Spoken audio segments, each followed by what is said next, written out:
विश्वानि देव सवितर्दुरितानि परासुव यद्भद्रं तन्न आसुव। ॐ यां मेधां देवगणाः पितरश्चोपासते तया मामद्य मेधयाग्ने मेधाविनं कुरु स्वाहा। ॐ सहनाववतु सहनौ भुनक्तु सह वीर्यं करवावहै तेजस्विनावधीतमस्तु मा विद्विषावहै। ओम शांति शांति शांति। आश्चर्यवत् पश्यति कश्चिदेनम् आश्चर्यवत् वदति तथैव चान्यः आश्चर्यवच्चैनमन्यः शृणोति श्रुत्वाप्येनं वेद न चैव कश्चित्। अब यह जो एनम शब्द क्या अयम मतलब जिसका भी हम कह रहे थे कि यह जो शरीर के भीतर जो है जिसने शरीर को धारण करा ये क्या है। आश्चर्यवत् पश्यति कश्चित् एनम आश्चर्यवत् वदति तथैव च अन्यः अर्थात कच्चित कोई एनम आश्चर्यवत् पश्यति इसको आश्चर्यवत् देखते हैं और तथा एव अन्य एनम आश्चर्यवत् वदति अन्य च एनम आश्चर्यवत् शृणोति कश्चित् श्रुत्वा अपि एनम न वेद। अर्थात कोई इसको इनको आश्चर्यवत् मतलब आश्चर्य है ऐसा देखते हैं आश्चर्य की तरफ देखते हैं और उसी प्रकार तथा एवं तद्रुप उसी प्रकार से अन्य कुछ लोग दूसरे लोग अन्य मतलब दूसरे लोग कुछ और लोग एनम इसको आश्चर्यवत उसको बताते हैं आश्चर्यवत उसके बारे में बताते हैं आश्चर्य होकर। अन्य और उसके अलावा और भी कुछ लोग हैं जो इनको आश्चर्य की तरफ सुनते हैं और कश्चित कोई सुन करके भी इसको नहीं समझ पाते जान नहीं पाते। तो क्या मतलब है इसका। तो फिर प्रश्न होता है कि तो फिर संसार में विद्वान लोग भी शोक क्यों करते हैं। संसार में कोई भी ऐसा व्यक्ति नहीं है जो किसी के अपना कोई प्रियजन जब बिछुड़ जाता है तो उसको शोक ना होता। बड़े से बड़ा विद्वान भी शोक करता है चाहे जितना बड़ा विद्वान हो उसको भी शोक होता है। तो इस संसार में फिर विद्वान लोग ब्रह्मज्ञ व्यक्ति भी शोक क्यों करते। तो इसी के लिए आत्म विषय की आत्मा के विषय में अज्ञानता के कारण ही ऐसा होता है। इसे जो आत्मा है ये कितना इसको जानना कितना कठिन है इसी बात को यहाँ पर समझाया गया है कि आश्चर्यवत इत्यादि कह करके कि देखना का मतलब क्या है। आश्चर्यवत पश्यति आंखों से दिखते तो है नहीं तो पश्यति का क्या अभिप्राय है कि गुरु और शास्त्रों के जो उपदेश में जो चाहते हैं कि मुझे उससे एक धारणा बनती तो उसी से आश्चर्य तो पश्यति गुरु और शास्त्र के उपदेश से जो धारणा बनती है वो एक आश्चर्य धारणा बनती है कि मतलब आश्चर्यवत उसको देखते हैं यह क्या आश्चर्यजनक चीज हमने सुनी और जाना गुरु से सुना। फिर कहते हैं कि जो सर्वगत होने से और अलौकिक होने से इनको वही विस्मय के साथ देखते हैं। और क्या है कि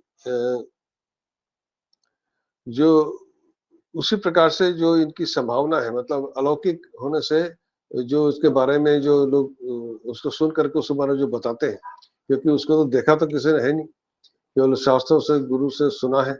जिन्होंने उपलब्धि की है वो तो उसको बता ही नहीं सकते क्योंकि वो अनिर्वचनीय उनको मुख से बताया नहीं जा सकता उनको अनुभव किया सकता। तो परंतु फिर भी हम उनके बारे में सुनते हैं शास्त्रों में गुरु के उपदेश हम सुनते हैं उनके बारे में तो एक आश्चर्यजनक धारणा बनती है और वही हम दूसरों को बताते हैं तो वह भी आश्चर्यवत वदति ये अभिप्राय। फिर क्या कहते हैं कि तथैव च अन्य कश्चिदेन आश्चर्य वदति तथैव च अन्य। उसी प्रकार कुछ लोग फिर आश्चर्यवच्च एनम अन्य शृणोति उसी तरह सुनने वाले भी आश्चर्य से होकर के सुनते हैं कि ये क्या है, कैसी आश्चर्यजनक वस्तु जिसके बारे में सुन रहे हैं। इतना सब सुनने के बाद भी शास्त्रों से, गुरु से सुना और बताया, बोला, सुना, सब कुछ हुआ, फिर भी शुत्तापेनम वेद न चैव कश्चित्, उसको कोई जान नहीं पाता, उसको कोई भी सम्यक रूप में जो इस च शब्द के द्वारा यही कहा गया है कि क्योंकि इसको इस प्रकार से शास्त्र गुरु के मुख से सुन करके जो उसके बाद धारणा बनी, फिर जो सुना, फिर जो बताया, ये सब सुन करके, देख करके, जो भी बताया सुना, फिर भी उसके बारे में कोई जान नहीं पाता है। यही कह रहे हैं चैव कश्चित्, कोई भी उसको जान नहीं पाता है। कितना भी सुन लो, कितना भी बता लो और कितना भी पढ़ लो, उसको जान नहीं सकते, वह अनुभव की वस्तु है, ये कहने का अभिप्राय। आश्चर्यवत् पश्यति कश्चित् एनम आश्चर्य वदति तथैव च अन्य, कुछ लोग च अन्य और दूसरे उसको आश्चर्यवत वदति, मतलब उसी प्रकार कुछ लोग जैसे आश्चर्यवत देखते हैं वैसे आश्चर्यवत बोलते हैं। जैसे हमने ऐसे देखा, क्योंकि उसको अनुभूति तो है नहीं, तो जो कुछ सुना पढ़ा उसको आश्चर्य है उसको, क्योंकि उसने आंखों से वो दिखता नहीं, इसीलिए उसके लिए अद्भुत है, अदृष्ट पूर्वम, जो पहले कभी देखा नहीं गया, इसीलिए आश्चर्य कहा। आश्चर्य कहते हैं वही अद्भुत जो कभी पहले देखा नहीं गया। तो जो जिसने देखा नहीं वही जब इस बात को बोलता है तो वो भी उसके आश्चर्यवत बदलती है। फिर अगला है आश्चर्यवत च एनम अन्य शृणोति, उसी तरह से जो सुनने वाले हैं उनको भी वही वही बात है उनके साथ भी, कि जो सुनते हैं क्योंकि उन्हें भी तो अनुभूति नहीं है, वो जो सुनते हैं उन्हें भी वो आश्चर्य ही लगता है। तो यहाँ कठोपनिषद में भी कहा गया है, श्रवणायापि बहुभी यो न लभ्य, सुनने से भी वो प्राप्त नहीं होते, सुनने से भी उनको अनुभूति नहीं हो सकती। तो जो जैसे आश्चर्य तो पश्यति, आश्चर्य वदति, वैसे आश्चर्य शृणोति, मतलब सुनने वालों के लिए भी वही आश्चर्य है, वह आश्चर्य है। तो यह सब होने के बाद श्रुत्तापि एनम वेद न चैव कश्चित्, तो जो इसका इस पर ये सब सुनने के बाद जो इन्होंने जो कुछ सुना तो उसको जो कोई भी इनको जान नहीं पाता है। जो बोल जो इसको पश्यति मतलब देखने वाला, अर्थात पढ़ करके जानने वाला, फिर बताने वाला और सुनने वाला, कोई भी इनको जान नहीं पाता है। श्रुत्वापि वेद न चैव कश्चित्, वेद यहाँ पे वेद शब्द विद धातु से बना है। विद धातु का मैंने आपको बताया, विद धातु अदादिगण में पढ़ा गया है, उसके दो प्रकार के रूप बनते हैं, वेत्ति वेत्ति वित्त विदंती, वेत्ति शब्द विद ज्ञान धातु, उसी के विकल्प से वेद शब्द भी बनता है। तो वेद वेत्ति है जान लेना, और वेद का मतलब है कि उसको अनुभव में उसको पूरी तरह जान लेना। यहाँ वेद शब्द है, वेत्ति शब्द नहीं कहा, वेद शब्द का प्रयोग किया, अर्थात उसको कोई उपलब्ध नहीं कर पाता है उसको, क्योंकि वह आश्चर्य है, उसकी कोई उपलब्धि नहीं कर पाता है। श्रुत्वा अपि एनं न वेद जानति, मतलब उसको केवल जानने अर्थ में ही नहीं है, विद ज्ञाने धातु है, पर उसमें वेत्ति और वेद दो प्रकार के रूप बनते हैं। तो इसमें दोनों के अर्थ में थोड़ा सा सूक्ष्म भेद है। वेत्ति का मतलब है जानना, जो आप शास्त्रों को पढ़ करके या सुन करके जान लेते हैं, वह वेत्ति, वह जान लेना। और वेद जिसको आपने उपलब्ध, जैसे दूध में पौष्टिक पदार्थ है, यह आपने सुना जाना, दूध को पी करके उसके स्वाद को जान लेना और उसको पी करके हृष्ट पुष्ट होना, वह वेद, मतलब उसके आपके उसके तत्व को आपने अनुभव कर लिया, उसको जान अच्छी तरह उसको जान लिया, तो समझ लिया। केवल किताबों से पढ़ करके नहीं जाना, वह केवल अगर किताबों से पढ़कर जाना वो तो जाना रह गया, पर उसको अनुभूति में लाना, उसको पूरी तरह से समझ लेना, वह है इसलिए वेद शब्द का प्रयोग किया कि उसको जो लोग देखते भी हैं, बोलते हैं, सुनते हैं, फिर भी उसको अपने अनुभव में नहीं ला पाते, कोई भी उसको न कष्टित। इसीलिए जो ये है पर कहा है ना कि जो अव्यक्त आदि भूतानि बोलते, जो पहले तो अव्यक्त था, बीच में व्यक्त हुआ, बाद में फिर अव्यक्त हो जाएगा, फिर क्यों शोक करते हो? तो पर यह शोक से किसी को छुटकारा नहीं। बड़े बड़े विद्वान भी शोक करते हैं, शोक किसी को फिर क्यों? बड़े बड़े जो विद्वान लोग भी शोक क्यों करते हैं? तो यह क्योंकि दुर्भाग्य है, तो मतलब उनको जाना नहीं जा सकता उनको इसका। हाँ, सविता जी कुछ पूछना चाह रहे हैं क्या? सविता जी ने हाथ नहीं सर, जी नहीं सर, गलती से अच्छा ठीक है। धन्यवाद सर। फिर अगला है 30 अगले श्लोक में आते हैं, देहि नित्यम अवध्योयम देहे सर्वस्य भारत तस्मात् सर्वाणि भूतानि न त्वं शोचितुम अर्हसि। अब उनको भगवान इसको बता रहे हैं, जो इसको बताया भगवान ने कि इसको जाना नहीं जा सकता, पर तुम इसको समझ लो कि इसलिए ये जो इससे पहले उन्होंने बताया देहि नित्यम, हे भारत, अब यहाँ पर भारत कह के संबोधन किया, उनको अपने वंश की याद दिलाई। अयम देहि, देहि नित्यम अवध्य अयम देहे सर्वस्य भारत तस्मात् सर्वाणि भूतानि न त्वं शोचितुम अर्हसि। अब यह जो देही है, यह जो भीतर, देह के भीतर जो है बैठा, देही मतलब देहीन, देह जिसका है, या देह जिसका है, या अपने देही का मतलब है यह शरीर जिसका है, तो यह इसलिए देही शब्द का प्रयोग किया है।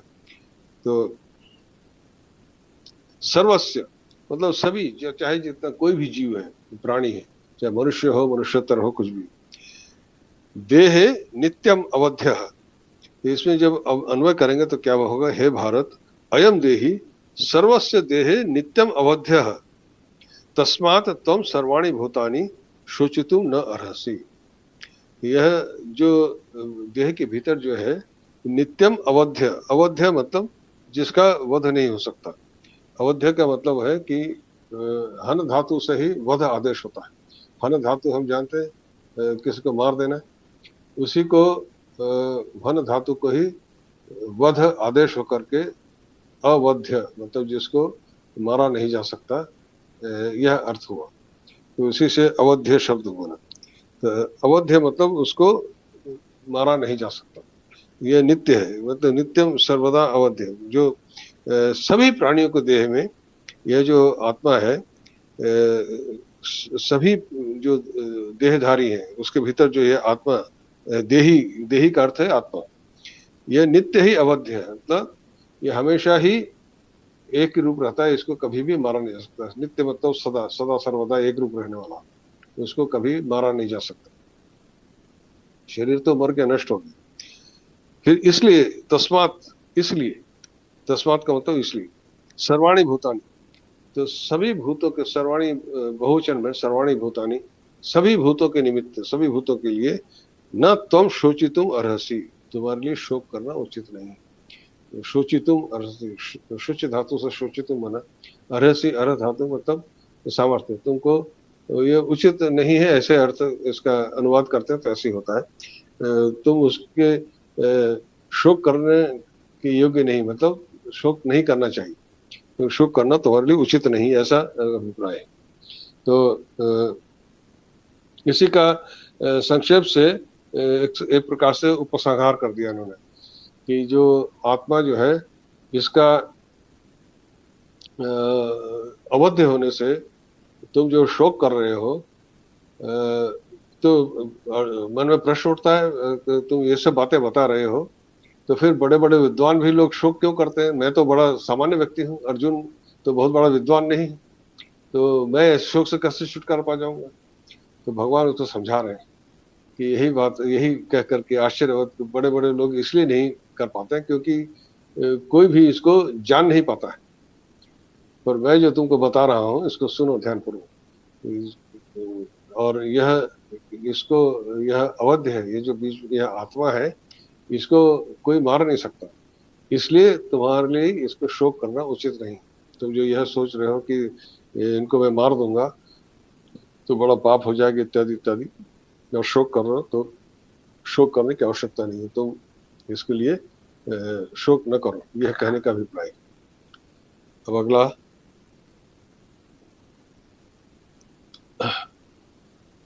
यहां तक इन्होंने एक तरह से उस आत्मा के अविनश्वर होने की बात कह करके उसके शोक को समाप्त करने का प्रयास किया भगवान ने।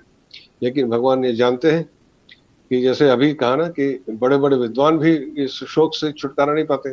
अर्जुन तो बड़ा सामान्य व्यक्ति, उसको कैसे छुटकारा मिल जाएगा, इसीलिए आगे समझाते हैं। स्वधर्म चावेक्ष्य न विकम्पितुम अर्हसि धर्म्याधि युद्धाश्रय अन्यत क्षत्रियस्य न विद्यते। अब यहाँ पर क्या है कि जो यहाँ पर जो पहले अर्जुन ने कहा ना वे पथुश्च, पहले अध्याय के 29वां श्लोक है, जो कह रहे कि वे पथुश्च शरीर में, ये है रोम हर्षस्य जायते, ये सूत्र श्लोक है कि मेरे शरीर में वे पथु मतलब कपकपी, मेरे शरीर में कपकपी हो रही है और रोम हर्ष हो रहा है। ये 29वां श्लोक है पहले अध्याय का। तो उसी के लिए न विकम्पितुम अर्हसि, तो विकम्पितुम कंप धातु से वी उपसर्ग विकम्पितुम, मतलब ये जो तुम्हारे कपकपी हो रही है वह तुम्हारे लिए उचित नहीं हो रहा। अब अभी और भी आगे चीज फिर कह रहे कि धर्माधि युद्धात् श्रेय अन्यत क्षत्रिय से न विद्यते। तो कह रहे कि स्वधर्मम अपि अवेक्ष्य विकम्पितुम न अर्हसि ही क्षत्रियस्य धर्म्यात् युद्धात् अन्यत श्रेय न विद्यते। ये श्रेय शब्द आया है, और श्रेय क्या, यहाँ पे देखिए पहले अध्याय के 31वें श्लोक में अर्जुन क्या कहते हैं, न च श्रेय अनुपश्यामि हत्वा स्वजनमाहवे। इस युद्ध में स्वजनों को मार करके मैं कोई श्रेय, मैंने कोई श्रेष्ठता मुझे नहीं दिख रहा, कोई भला अच्छी बात मुझे नहीं दिख रही। तो यहाँ यही बात उनको क्षत्रिय होने के कारण उनको समझा रहे हैं। भगवान जानते हैं कि अर्जुन अभी अर्जुन को उस आत्मा के विषय में अनुभूति तो है नहीं कि वह शोक से छुटकारा पा जाए, तो उनको सामान्य भूमि पर ले आए कि अगर तुम्हें यह बात नहीं समझ में आ रही है तो अपना स्वधर्म को देखो। स्वधर्म अपनी च अवेक्ष्य, ईक्ष धातु से अवेक्ष शब्द बने, अव उपसर्ग है, ईक्ष दर्शन धातु है, अव प्लस ईक्ष और ल्यप प्रत्यय करने से अवेक्ष्य हुआ। ईक्ष दर्शन धातु है, यह भौतिक ईक्षते आत्मनेपति, ईक्षते माने देखना, इसी से परीक्षण इत्यादि शब्द बनते हैं। परीक्षा, परीक्षण इत्यादि शब्द से हम परिचित है।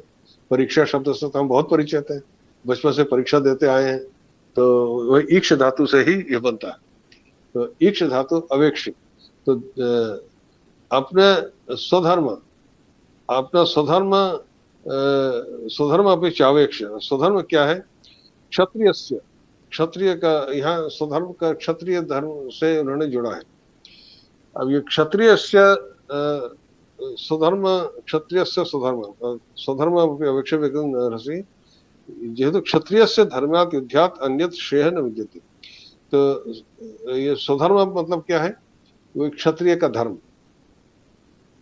और क्षत्रिय शब्द को समझे, क्षत्रिय शब्द की व्युत्पत्ति को भी जानना आवश्यक है। हमारे ये जो वर्ण व्यवस्था है, ब्राह्मण क्षत्रिय वैश्य शूद्र, इसके पीछे बहुत गहरे भाव छिपे हुए हैं। क्षणु धातु है, क्षणु धातु का मतलब होता है हिंसा, क्षणु हिंसा है, तनादि क्षणोति, क्षणुते उभयपदी धातु हिंसा। इसी में जब तब प्रत्यय करते हैं तो क्षतः शब्द बनता है। क्षतः शब्द से भी हम परिचित हैं। जब कोई घायल हो जाता है तो हम क्या कहते हैं, उसका शरीर क्षत विक्षत हो गया। क्षत विक्षत मतलब घायल हो जाना, तो क्षतः त्रायते इति क्षत्रिय। त्रय धातु का मतलब रक्षा करना। इस हिंसा से जो बचाता है, तो जब कोई और बचाने वाला क्षत्रिय है। तो कैसी हिंसा? जब कोई किसी पर अत्याचार कर रहा होता है, हिंसा कर रहा होता है, अत्याचार कर रहा होता है, उससे उसको बचाना क्षत्रिय का।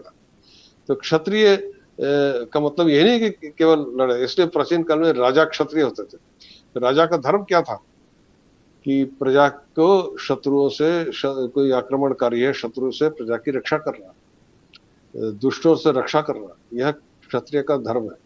तो स्वधर्मम, क्षत्रिय का धर्म की यही याद दिलाया। क्षत्रिय का धर्म क्या है कि दुष्टों से प्रजा की रक्षा करना। वो यही क्षात्र धर्म कहते हैं इसको। क्षात्र कहते वही मैंने कहा ना, क्षणु धातु से क्षत्र शब्द बनता है। क्षत त्रायते, हिंसा से जो बचाता है वह क्षत्रिय। तो यह क्षत्रिय का धर्म है, स्वधर्म।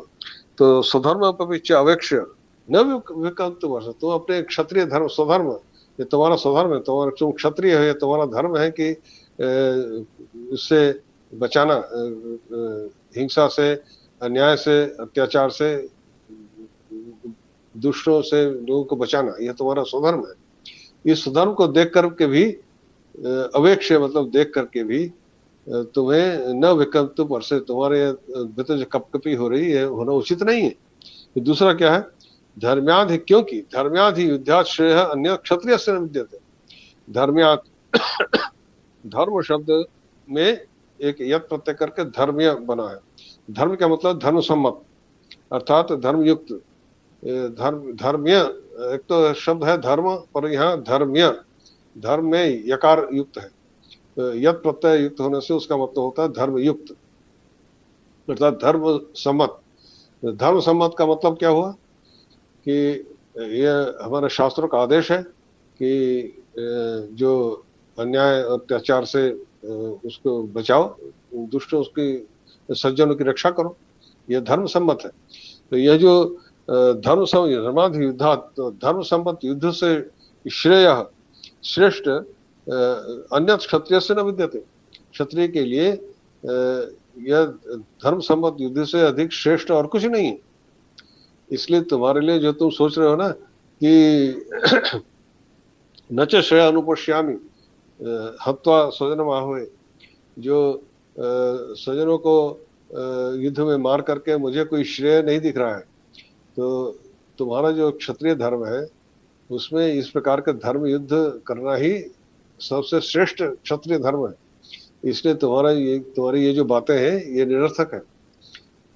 एक तो क्षत्रिय अपने धर्म की ओर देख करके भी तुमको जो अब ये जो शोक की बात हो रही थी, भगवान अर्जुन की स्थिति को समझते हुए उनको समझा रहे हैं कि तुम क्षत्रिय हो, तुम्हारा धर्म है सज्जनों की रक्षा करना, दुष्टों से रक्षा करना। उसको अपने धर्म को देखते हुए भी तुम्हें जो कपकपी हो रही है वह उचित नहीं। और दूसरा, जो तुम सोच रहे हो कि उनको मार के कोई अच्छा काम नहीं होगा, तो इससे अच्छा कार्य तो कोई दूसरा क्षत्रिय के लिए है ही नहीं कि धर्मयुक्त, धर्म की रक्षा के लिए युद्ध किया जाए, जो दुष्टों का संहार करके सज्जनों को रक्षा की जाए, यही क्षत्रिय का धर्म है।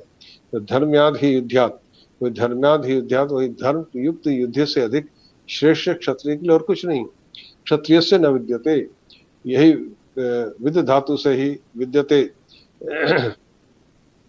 यह कर्मवाच्य में है, तो उसके लिए कोई नहीं विद्यते। यहाँ विद धातु और भी कई जगह पढ़ा गया। विद धातु के और भी कई अर्थ है। एक तो विद धातु अभी मैंने कहा वेद, वेत्ति होता है, यह विद धातु दूसरा अर्थ में है। विद्यते मतलब होने अर्थ में है, जैसे वर्तते विद्यते, ऐसा होने अर्थ में। यह दिवादिगर में पढ़ा गया है। विद्यते आत्मनेपदी धातु है, विद्यते ऐसा रूप होता है। तो इसमें इससे श्रेय और कुछ नहीं है, है अर्थ में। जैसे हम कहते हैं अस्थि है, बालक अस्थि है अर्थ में। तो विद्यते का मतलब उससे अधिक कुछ भी नहीं है। विद्यते का मतलब है। हिंदी में जैसे है कहते हैं, तो संस्कृत में उसके लिए कई शब्द हैं। भवति, अस्थि, विद्यते, वर्तते, सारे शब्द इसी, जब अनुवाद करते हैं तो हिंदी में एक ही शब्द निकलता है। तो वही यहाँ पर अभिप्राय है। तो और कोई दूसरा नहीं है, ऐसा कहने का अर्थ है। फिर 32वां आया, यदृच्छया चोपपन्नम यदृच्छया चोपपन्नम स्वर्गद्वारम अपावृतम सुखेन क्षत्रियाः पार्थ लभन्ते युद्धम ईदृशम। अब अर्जुन को समझा रहे हैं कि यदृच्छा शब्द को समझें, फिर हम देखते हैं इसको, पहले इसको अन्वय कर लें, इसको पदच्छेद देख लें। हे पार्थ, यहाँ पे पार्थ कह के संबोधन किया। पार्थ मतलब पृथा के पुत्र, कुंती के पुत्र। इसमें एक अपनत्व का भाव है कि एक प्यार का, जैसे अपने छोटे भाई को या छोटे बच्चे को समझा रहे। तो ये जो कुंती है अर्जुन की माँ, वह कृष्ण की बुआ लगती थी। तो पार्थ कह के जो संबोधन कर रहे हैं, तो वो अपने उस व्यक्तिगत संबंध की ओर एक तरह से संकेत कर रहे। तो कह रहे हैं, तो उसमें एक जैसे संबंध का एक प्यार होता है, वो छुपा हुआ है, एक स्नेह छुपा हुआ है। तो उसे बता रहे कि हे पार्थ, सुखिनः क्षत्रियाः यदृच्छया उपपन्नम अपावृतम स्वर्गद्वारम ईदृशम लभन्ते। अब वो कह रहे हैं कि तुम तो क्षत्रिय हो, और जो उनको, अब देखिए यहाँ पर देखिए हर संबोधन के पीछे एक वो बात है, मतलब जैसे यहाँ पे पार्थ कह के संबोधन, तो यहाँ पर अर्थ देखिए, हे पार्थ, सुखिनः क्षत्रिया यदृच्छया उपपन्नम अपावृतम स्वर्गद्वारम च ईदृशम युद्धम लभन्ते। तुम बड़े सौभाग्यशाली क्षत्रिय कि तुम्हें ऐसा युद्ध करने का अवसर मिल रहा है, तुम बड़े सौभाग्यशाली। अब यहाँ पर देखिए, देखते हैं, अब एक एक शब्द को लेते हैं। यहाँ पर यदृच्छया, यहाँ यदृच्छा शब्द का तृतीय विभक्ति में हो यदृच्छया। यदृच्छा शब्द क्या है? ऋच्छ धातु है। ऋच्छ धातु के कई अर्थ होते हैं। ऋच्छ धातु आपका तुदादिगढ़ में पढ़ा गया, ऋच्छति गत्यर्थक धातु। इसमें यत शब्द को जोड़ा गया है, तो उसमें फिर यदृच्छा ऐसा उसमें शब्द बनता है। तो यदृच्छा का अर्थ है अयाचित, अप्रार्थित, मतलब घटना संयोगवश, जो आपने मांगा नहीं, ऐसी कोई चीज आपको मिल जाए। अब देखिए इसमें आपको वहां भी है चौथे, अब आगे चौथे अध्याय के 22वें श्लोक में आएगा, यदृच्छा लाभ संतुष्ट, यदृच्छा लाभ संतुष्ट। यह शब्द, यदृच्छा शब्द पुनः आएगा चौथे अध्याय में 22वें श्लोक में है। यदृच्छा लाभ संतुष्ट मतलब जो भी मिल जाए, बिना मांगे जो मिल जाता है, उसी को यदृच्छा कहते हैं। यदृच्छया उपपन्नम, पद धातु से उपसर्ग है, पद धातु से त प्रत्यय करने से पन्न शब्द बना है। पद धातु, वही पद्धति जो अभी कहा ना, चलना जाना, पद धातु से ही जो संपादनम, उत्पादनम इत्यादि शब्द बनते हैं। पद धातु का मतलब होता है किसी चीज को प्राप्त होना। तो उपपन्नम, उप कहा ना, समीप जाना, उप का मतलब समीपता। तो जो बिना मांगे ही जो यह अपावृतम स्वर्गद्वारम उपपन्नम मतलब खुला हुआ स्वर्गद्वार तुम्हारे पास आ गया। अपावृतम, अपावृतम स्वर्गद्वारम अपावृतम, यहाँ पे है जो अपावृतम स्वर्गद्वारम च। तो अपावृतम का मतलब क्या है? यहाँ पे अप और आ दो उपसर्ग है, और व्री धातु है। व्री मतलब ऋणोति, मतलब वर्ण करना, और त उपवर्ग है। तो इसका अपावृतम मतलब खुला हुआ, उद्घाटन, अपाव जो ढका हुआ नहीं। तो यह ढकने से अप आवृतम, वो भी है। आप इसमें भी है वृणुते, ऐसा रूप बनता है। वहां पे आपने देखा है, ईशोपनिषद में ये मंत्र आता है, ये है, हिरण्मयेन पात्रेण सत्यस्यापिहितं मुखं तत्वम अपावृणु सत्य धर्माय दृष्टे, अपावृणु अप आवृणु, वही वृद्ध धातु से ये वही है, ये अपावृतम, तो हटा हुआ, खुला हुआ, उसे खोल दो। तो स्वर्ग द्वार अपावृत, स्वर्ग द्वार खुला हुआ, स्वर्ग द्वार तुम्हारे पास बिना मांगे ही आ गया। तुमने तो इस युद्ध को मांगा नहीं था, तुम्हारे पास स्वतः ही युद्ध तुम्हारे पास आ गया, उपपन्नम, तुम्हारे पास आ गया। तो यदृच्छया, स्वतः ही बिना मांगे, अप्रार्थित, अयाचित, तुमने मांगा नहीं था, और यदृच्छया, स्वयं स्वतः ही यह खुला हुआ स्वर्ग द्वार तुम्हारे पास आ गया। क्यों? ये जो युद्ध का है, सुखिन क्षत्रिया पार्थ लभंत युद्धम ईदृशम। सुखिन क्षत्रिया मतलब, यहाँ सुखिन से मतलब है कि जो एक प्रकार से भाग्यवान, मतलब सुखिन सौभाग्यवान। सुख शब्द को भी जान रहे यहाँ पर। सुखिना मतलब जो यहाँ पर भाग्यवान शब्द से अभिप्राय है कि कोई चीज हम बिना मांगे कोई चीज मिल जाती है तो हम उसे सौभाग्य मानते हैं कि अच्छा भाग्य है। भाग्यवश कोई चीज मिल गया तो उसे, किसी की लॉटरी खुल जाती है तो उसका सौभाग्य तो है, वो सुभी, तो यही वह कह रहे हैं। तो सुखी न का यहाँ से यह अभिप्राय है। सुख और दुख शब्द की भी व्युत्पत्ति को समझ लीजिए। सुख और दुख दोनों में ख शब्द आ रहा है, ख शब्द दोनों में कॉमन है। ख का अर्थ होता है आकाश, जैसे खगह, ख में उच्चारण करता है, खगह को, पक्षी को खगह कहते हैं क्योंकि वो आकाश में उच्चारण करता है। ख का अर्थ है आकाश, तो हृदय आकाश। तो ये जो सुख और दुख की अनुभूति किसे होती है? तुम्हारे अंतःकरण को होती है। हृदय आकाश, जो हृदय जो है अंतःकरण, तो ये अंतःकरण को जो चीज अच्छा लगता है वह सुख है, अंतःकरण को जो खराब लगता है वह दुख है। तो यह सुख और दुख का यह अभिप्राय है। तो यह जो तुम्हारा, तो यहाँ पर जो यह तुम्हारे लिए अच्छी बात हो रही है, तो यहाँ पे सुखी न, सुखी, जो सुख जिसमें है वह सुखीन। तो इन्नंत शब्द है, सुख जिसमें है वह सुखी। तो सुखी इसमें शब्द का प्रयोग किया है, अर्थात ये जो तुम्हारे साथ जो अच्छी बात हो रही है, तुम्हारे अंतःकरण को अच्छा लगना चाहिए। तो यह तो ऐसा जो युद्ध का लभंते, युद्धम युद्ध, लभ धातु से लभंते मतलब प्राप्त होना। तो जो सुखिन क्षत्रिया, तो यह क्षत्रियो को सुखी करने वाला है, मतलब प्रसन्न करने वाला है।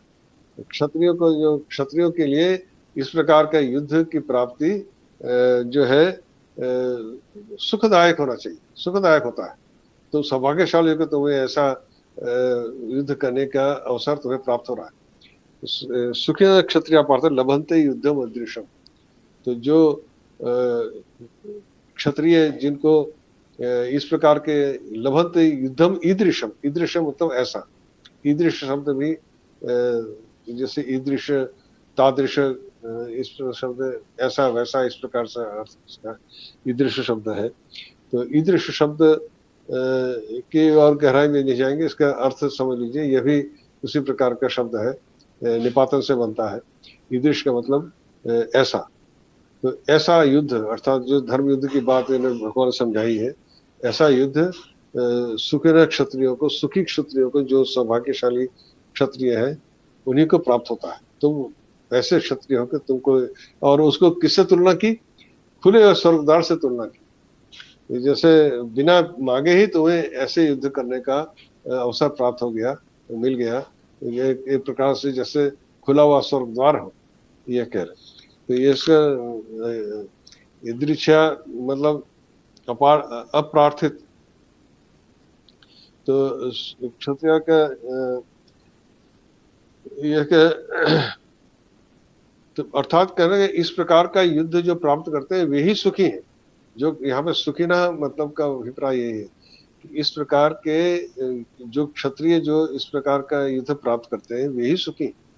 इसलिए जो कह रहे ना का स्वजनम ही कथम हत्वा सुखिन श्याम माधव, ऐसा इन्होंने कहा है अर्जुन ने पहले प्रथम अध्याय में श्लोक आया है कि स्वजनम ही कथम हत्वा सुखिनः श्याम माधव, कि इन स्वजनों को मार करके मैं सुखी कैसे हो सकता हूँ, कहा है ना अर्जुन ने।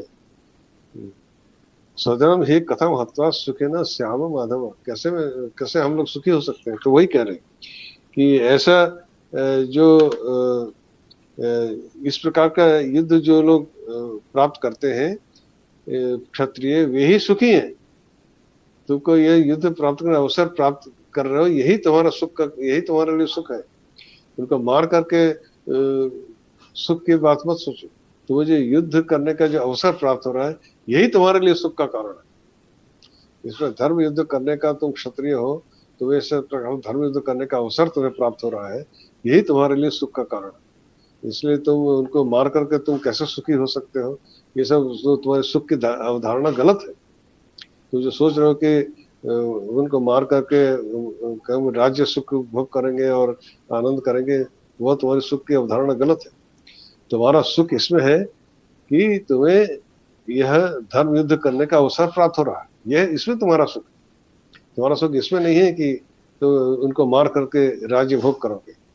तो ये बात समझा दिया भगवान ने यहाँ पर इस बात को, जो अर्जुन कह रहे थे कि स्वजनम ही कथम हत्वा सुखिनः श्याम माधव, अपने स्वजनों को मार करके हम कैसे सुखी हो सकते। तो वहां पे सुख की जो अवधारणा थी अर्जुन की, वो गलत है।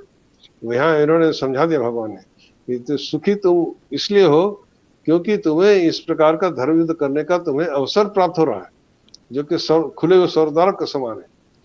उनको मार करके क्या होगा उसकी चिंता मत करो, वो तुम्हारा सुख का उद्देश्य नहीं। तो धर्म युद्ध करने का अवसर मिल रहा है, यही तुम्हारे सुख का कारण है।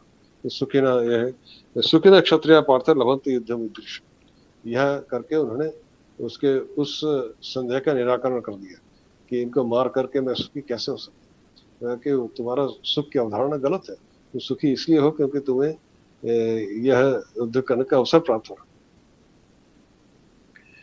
फिर आगे और भी समझा रहे हैं लौकिक तरीके से। अथ चेत त्वम इमं धर्म्यम संग्रामम न करिष्यसि तथा स्वधर्मम कृतिम च हित्वा पापम अवाप्स्यसि। अब यह भी समझा दिया कि स्वधर्म का त्याग नहीं करना है। यहाँ पे दो श्लोक एक साथ पढ़े गए, इन दोनों श्लोकों को आज पढ़ करके आज यहाँ समाप्त करें। अकीर्तिं चापि भूतानि कथयिष्यन्ति ते अव्ययाम संभावितस्य चाकीर्तिर्मरणादतिरिच्यते अथ चेत त्वम इमं धर्म्यम संग्राम न करिष्यसि। तो इसमें अगर पदच्छेद करेंगे तो क्या होगा, अथ चेत त्वम इमं धर्म्यम संग्रामम न करिष्यसि ततः स्वधर्मम कीर्तिम च हित्वा पापम अवाप्स्यसि।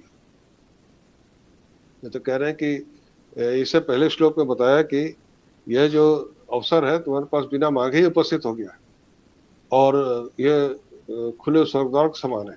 परंतु अथ चेत का मतलब इसके बाद परंतु, इसका मतलब परंतु यदि, अथ चेत पर यदि, यही मतलब है कि इसके बाद यदि, इस पर इसके बाद भी यदि, अथ का मतलब इसके बाद, तो चेत का मतलब यदि, तो इसके बाद भी यदि ये अवसर तुमको मिला फिर भी यदि तुम इमं धर्म्यम संग्रामम न करिष्यसि, तुम यह धर्म्यम संग्रामम, यह जो धर्मयुक्त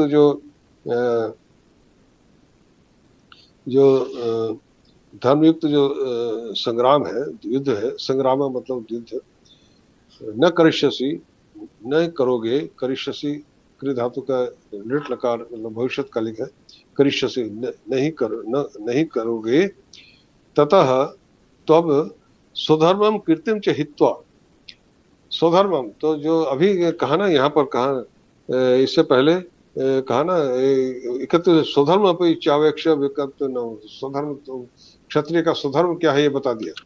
तो इससे क्या हो गया, स्वधर्मम कीर्तिम च हित्वा, स्वधर्मम हित्वा, कीर्तिम को कभी अभी देखेंगे, हित्वा हा धातु है जिसका अर्थ त्याग, जहाती ऐसे रूप बनता है।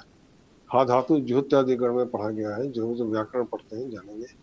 वो हाक त्यागे एक धातु, वो हाक त्यागे, उसमें हा बचा रहता है, उसी का रूप बनता है जहाती, मतलब त्याग करना, छोड़ देना। तो उसको जब त्वा प्रत्यय उसमें करते हैं तो उसको आ को ही आदेश होकर के हित्वा ऐसा बन जाता है। मूल धातु है हा, आकारांत धातु, मतलब आ को त्वा प्रत्यय करने पर उसको इकार आदेश होकर के हित्वा हो जाता है। तो हित्वा मतलब त्याग करके, छोड़कर, मतलब स्वधर्म को तुमने अगर त्याग दिया। और कीर्तिम च, कीर्ति का मतलब होता है, कृत एक धातु है, मतलब उसे से कीर्ति शब्द बनता है, मतलब इसे से जैसे कीर्तन शब्द भी इसी से बनता है। तो कीर्ति मतलब आपका जो यश, मतलब जो लोग आपके बारे में जो कहते हैं, आपके बारे में जो अच्छा जो बातें कही जाती हैं, उसको कीर्ति कहते हैं। कीर्ति का अर्थ होता है यश के, तुमने जो भी अच्छा काम किया है अब तक वो सब। तो स्वधर्मम कीर्तिम च, तुमने अब तक जितने अच्छे काम किए हैं, ये अच्छा काम होगा। जब स्वधर्म में तुम लड़ोगे तो यह तुम्हारे लिए अच्छा काम होगा, यह तुम्हारा यश देने वाला काम होगा। तो यहाँ पर क्या कह रहे हैं कि इसके बाद भी यदि तुम ये धर्म युद्ध नहीं करते हो, तो क्या कह रहे हैं कि पापम अव्याप्स्यसि, आप अवध आप धातु है, आप धातु का मतलब है कहीं पे पहुंचना, प्राप्त होती, अव उपसर्ग है, आप धातु ये प्राप्नोति ऐसा रूप बनता है, प्र उपसर्ग से प्राप्ति जिसे हम कहते हैं ना, वही मूल धातु है आप, उसमें प्र उपसर्ग करके प्राप्ति ऐसा शब्द बनता है। यहाँ पे प्र की जगह अव उपसर्ग है, अवाप्स्यसि, उसका भी अर्थ वही होता है, पा जाना। तो तुम अवाप्स्यसि, और दूसरा प्राप्ति का दूसरा पहुंचना, यह भी अर्थ होता है। पापम अवाप्स्यसि मतलब पाप को प्राप्त करोगे, अर्थात पाप होगा तुम्हारे लिए।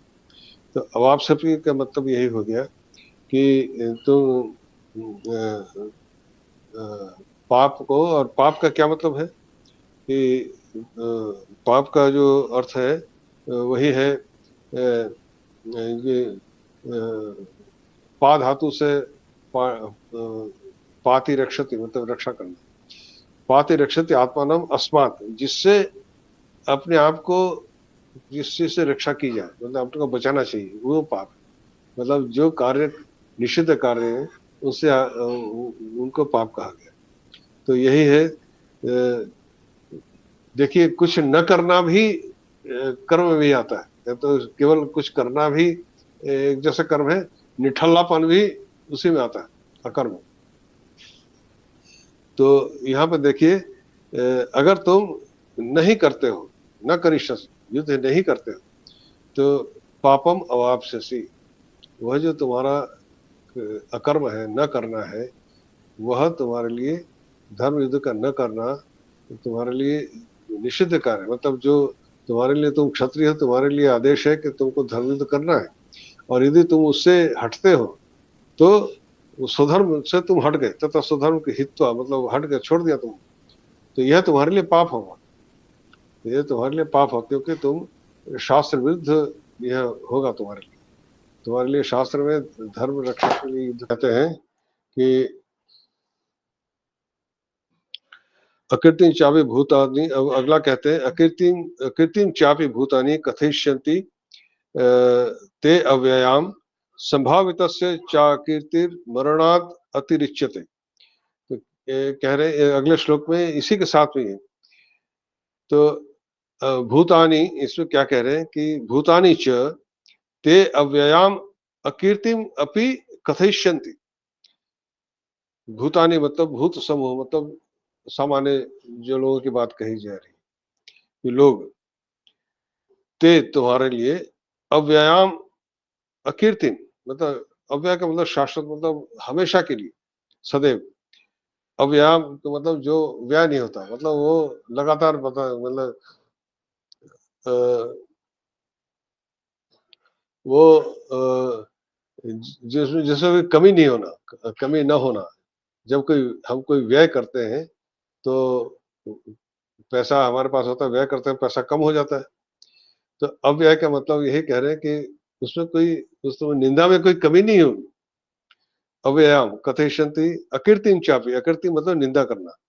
निंदा अकीर्ति, कीर्ति का मतलब होता है कि अच्छी बात कहना। यह अभी क्या ना कीर्तिम च हित्वा, तो ना यह तुम्हारे लिए जो प्रशंसनीय बात है वह कीर्ति है, और अकीर्ति हुआ उसका उल्टा निंदा।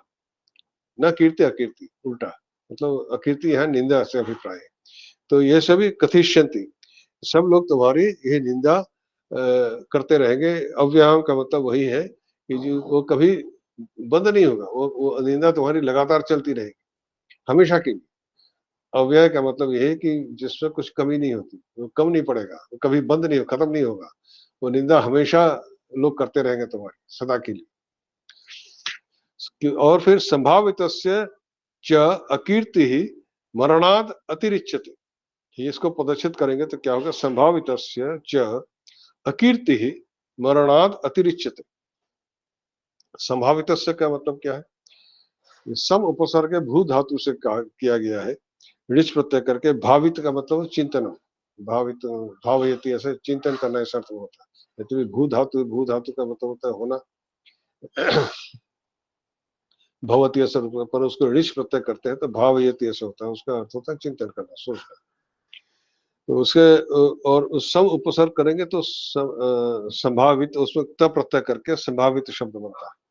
तो इसका मतलब होता है कि चिंतन करना, मतलब कोई तुम्हारे बारे में जो बहुमानित, मतलब जो जिसके बारे में लोग अच्छा सोचते हैं, मान देते हैं। संभावित के बारे में, जिसके बारे में सब लोग, तुम्हारे बारे में सब लोग तुम्हें अच्छा समझते हैं, तुम्हारे बारे में लोगों मन में एक मान है।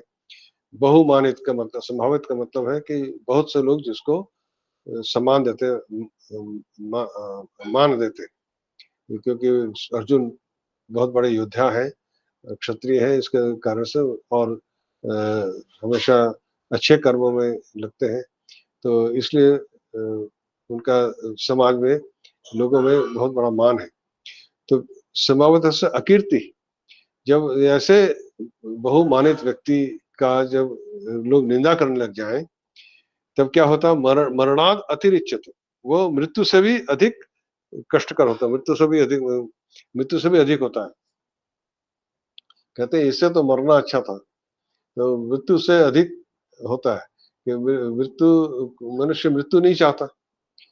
हर व्यक्ति मरना नहीं, कोई भी व्यक्ति मरना नहीं चाहता, मतलब मैं और जीऊं, चाहे बुढ़ापा आ जाए, कुछ भी आ जाए, फिर भी वो जीवित रहना चाहता है।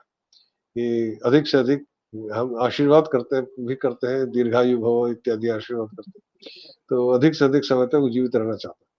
तो वही कह रहे हैं कि, पर वो कह रहे हैं कि अगर ऐसे संभावित व्यक्ति जिसको बहुत से लोग मान देते हैं, उसके लोग अगर उल्टा हो जाए, सभी लोग उसकी निंदा करने जाए, तो वह मृत्यु से भी अधिक खराब है। मतलब मृत्यु से भी अधिक मनुष्य मरना नहीं चाहता, वो जिस प्रकार मरना नहीं चाहता, वो उसको भी नहीं चाहता, तो मृत्यु से भी अधिक है।